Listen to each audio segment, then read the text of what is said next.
Hi, parents.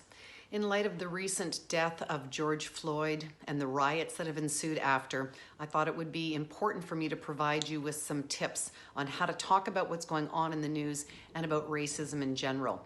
And my first tip is that it needs to be age appropriate. So I'm going to break my tips down into 3 different age categories, starting with the youngest. From newborns to preschoolers, our kids do not need to know about this particular specific event. We should also block them from seeing images that we might have on the TV, that you might think that your 18-month-old who's just toddling around the living room is oblivious to what's happening on the TV, but in fact research shows that seeing violence and aggression, even just in the form of those bonfires and looting, is sufficient enough to stress our kids and they don't know how to process it. So my advice is keep it out of the way of our children completely at that age group. However, understanding about race and difference does begin as early as 2 and 3. So we need to take this opportunity to remind ourselves that we want our kids to be raised to not be racist, to understand concepts of social equality.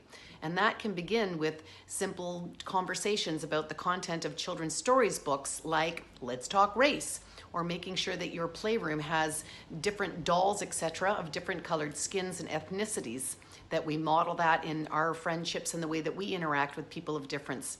So the conversation starts early. For our next group, school children, we're no longer the sole source of their information, that likely they have heard about this or bumped into even some of the images through their social media interactions. And so I would start with asking them, what have they seen? What have they heard? And what are they understanding? And how do they feel about it? And from there, then we can then clarify misinformation and have a more fruitful conversation about what racism is.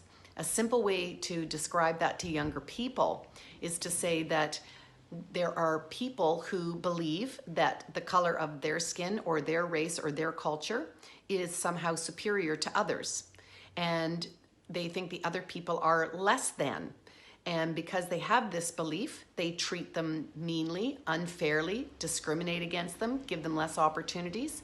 And in this particular case, we see that the racism is happening in the US in this particular case against the whites, against the African Americans.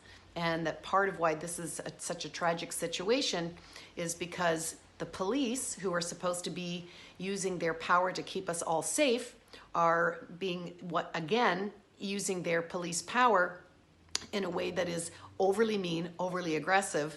And although in this case, they have not tried the facts, we have to wait until there is a ruling and the investigation is complete. But there's a belief that yet again, that there was enough violence that this person was killed on the scene. And that has made people very angry, that just on the basis of your skin color that you could be taken under arrest and killed by the police has people very angry. And because this is a long-standing problem and people feel that change is not happening quickly enough, they're getting angrier and angrier. So now we're seeing protests, and unfortunately angry people who protest can turn to riots. So that's just a simple bit of language, and then we can explain that we and our family believe that difference is part of what makes the world a beautiful place, that lots of people have different skin colors, cultural backgrounds, religious beliefs, and that the diversity of humanity is what makes this world such a wonderful place, and that we shouldn't treat people differently for any of those reasons, that we are all social equal and we all have a right to feel safe, to have opportunities just like everybody else.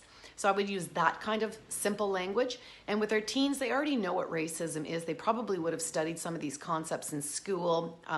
They're more mature. I think the conversation with these folks is about, firstly, how they're following this in the news. Unfortunately, usually after events like this, the most extreme views get posted online. So likely there's going to be a lot of hate posting, racist posting, and that can be further discouraging and scary for our youth. We don't want them to contribute to that conversation nor be impacted by that conversation. So it might be a time to click off completely. It certainly makes sure that they find sources that are valid. Some people get down a rabbit hole of extreme views and opinions, and it can reinforce their racist thinking too. So we need to intervene in that way. And again, talk about our family values and talk about how we move anger of a situation into social activism. What can we do as a family to make the world a more equitable place for all? And we can point to different organizations. Black Lives Matters is a great example, but there's many, many. Talk to them about whether they've ever felt discrimination, whether any of their friends have been impacted by it. Get more into their moral and ethical code, and you can have more adult type conversations with our youth. So check in with your kids. Those images were pretty graphic. It's pretty awful news story. It's an important topic, and we need to address it head on. Trust yourself. You'll manage it.